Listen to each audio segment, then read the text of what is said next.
There's over 60 rides when it comes to DCA and Disneyland combined. That's crazy. If you had to narrow it down to the top 5, what would yours be? We're about to tell you what ours are. How's it going, everybody? My name's Jacob. And I'm Brian. And we're here to talk about the top 5, each of ours, rides that whether it's in Disneyland or DCA, our top 5, if we were to narrow them all down. And guys, this was really difficult, like really difficult. We were sitting here just kind of discussing, and this I don't know, this is very hard. And this doesn't necessarily mean these are the best rides that Disneyland has to offer. These are just our personal favorites. So we're going to give you a couple reasons why we love these rides so much. And my number 5 would have to be Soarin'. Not just because I think the technology is amazing, and I love to sit there acting like I'm on some kind of paraglider type thing, and just the way it moves, but just also that I think a lot of it's nostalgia for me. One of the first rides I went on when we went to DCA was Soarin'. You get the smells, you get the sights, and then also your friends or family that's with you that's never been on it before, and the second that lifts into the air, you get that whole whoa, you hear it from everybody. You can definitely tell who's new on the ride, Soarin'. So I don't know, I just love that ride. So number 5, Soarin'. Nice work, pal. Okay, and my number 5 is Indiana Jones Adventure. So this ride actually, I remember the very first time that I almost went on the ride. The reason I say almost is because we went to Disneyland when it was a brand new attraction. And that's back when they had the little decoder cards where you could... 1970, right? No. Just kidding. It was mid-90s, of course. But they had the decoder cards with the translations of the hieroglyphics, so you can look at those while you're in the queue.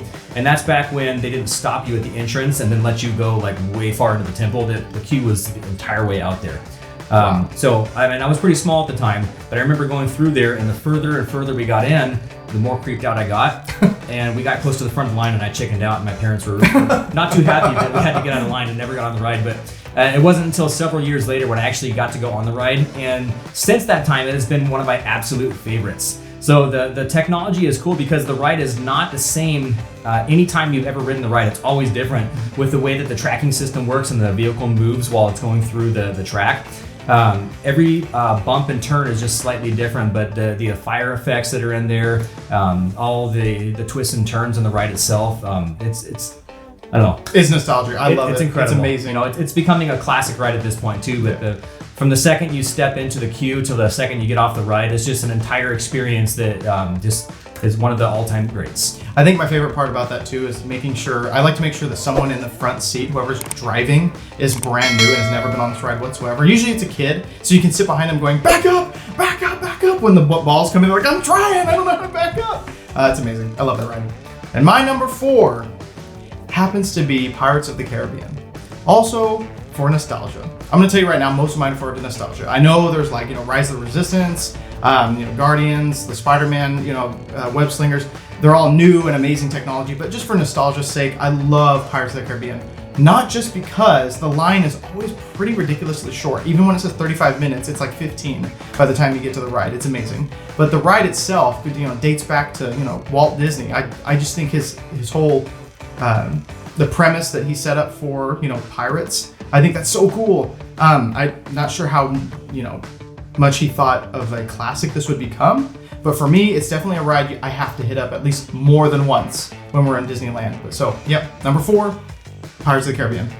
Okay, number 4 for me is actually one of the newest rides in Disneyland, and that is Rise of the Resistance. So cool. So from the storytelling to the special effects to all the different aspects of the ride, it's a trackless system, it's a walkthrough part of the ride, it's a little bit of Star Tours, it's a little bit of Guardians of the Galaxy, right? There's all sorts of different amazing aspects of this ride, and it is one of the coolest things. I remember the very first time that I went, just the cast members that were part of, if you've been on the ride, when the First Order captures you and you have to stand in the hallway and you've got the First Order officers that are coming by and taunting you. One of the cast members that interacted with us the first time we went on there just made the entire experience just incredible for us. So from top to bottom, it is just one of the greatest experiences across any theme park in the world. And it's something that I don't know that's going to be rivaled for a long time. But yeah, that's why Rise of the Resistance for me comes in at number 4. And number 3 for me is Peter Pan's Flight. Yes, it's in Fantasyland. Yes, it's usually for really small children. However, it's an OG. It is an original by Walt Disney. The ride has technology that is, dated, but of course they incorporate, new things. They've got like the LED or the fiber fiber optic cables. They add a lot of really cool lighting effects that's changed over the last 10 years. It looks amazing. So just knowing that ride was there when he was still alive, and he had a lot of pride in that ride, and it still has a ridiculously long line. There's still people that want to go on that. There's no lightning lane for it. So usually, especially if I'm with my wife or soon to be with my daughters, we're definitely gonna hit that first for that reason. That line can get really, really long, but that is my number 3, and it's awesome. Okay, so number 3 for me is actually the only ride on this list that crosses over for the two of us, and that's Pirates of the Caribbean. So this one holds a special place in my heart. This is actually the first ride that I went on with my wife, the first time we went to Disneyland together.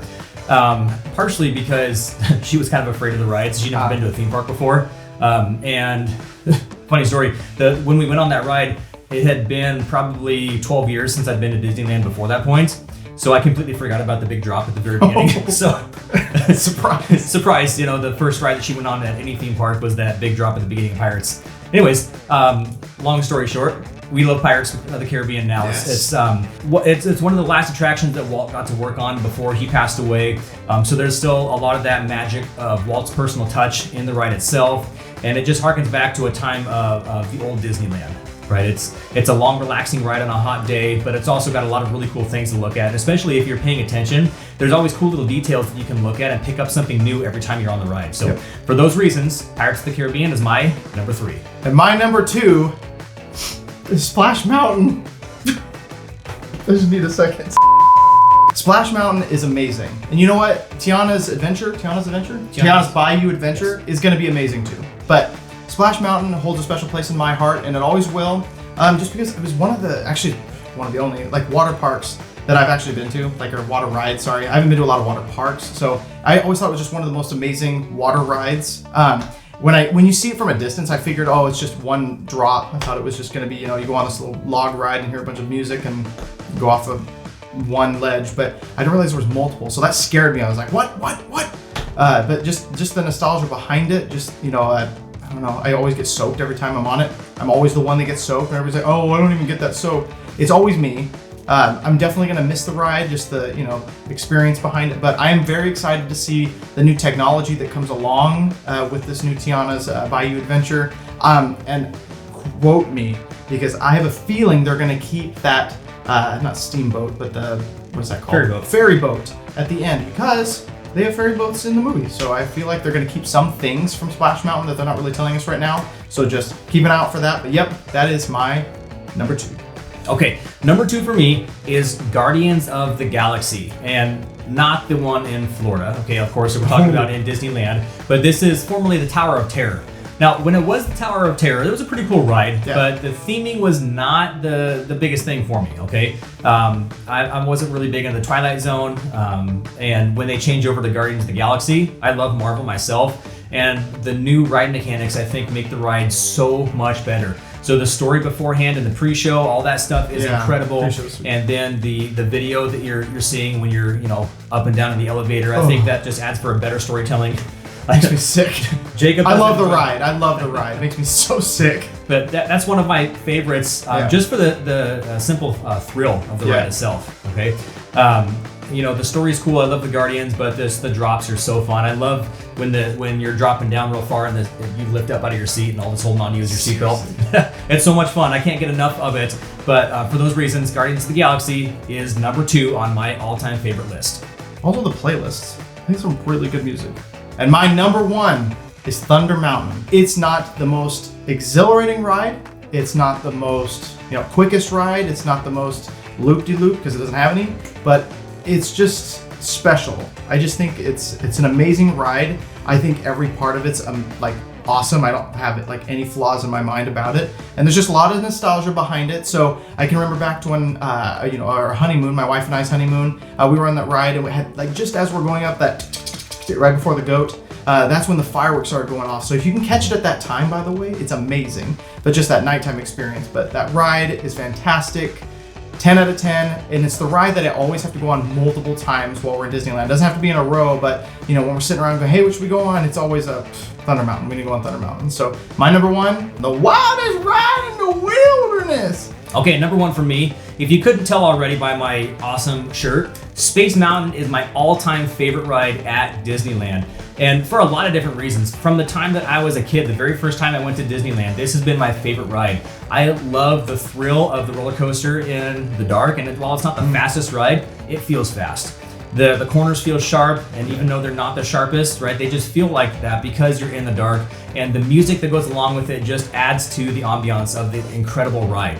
Right, from the second you start climbing up the hill, and you've got the lights that are turning, and it makes you feel like you're spinning. It's trippy. Yeah, it's pretty trippy, but it's so much fun. The music is iconic, the ride itself is iconic, and I love it when they do the hyperspace mountain too, the Star Wars overlay. Ooh, Such so cool. a fun time. Now, of course, we've been on the version that's in Florida, and while that's still fun, it's not nearly as good as the one in Disneyland. Love the Disneyland one. Fight me for it. It's the best ride in the world, Yep. right?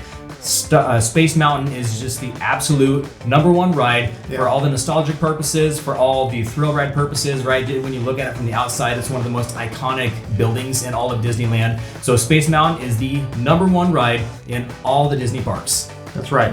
Thunder Mountain is the #1 ride in all the Disney parks. All right, you guys, we want to know what your top 5 rides are in Disneyland. You just heard our 5, but we want to know what your top 5 are. Let us know in the comments down below. Let's have a conversation about it and talk about your absolute favorites. And if you're thinking about going on some of these rides, it does help to know how to use Genie Plus so you don't have to wait in those long lines. So we're going to be sticking a link to our Genie Plus video on the screen right now. So just click or tap that, follow the link, and get some awesome tips about how to use Genie Plus. We want to thank you guys out for hanging out with us today and talking about our favorite rides. And once again, Thanks for watching.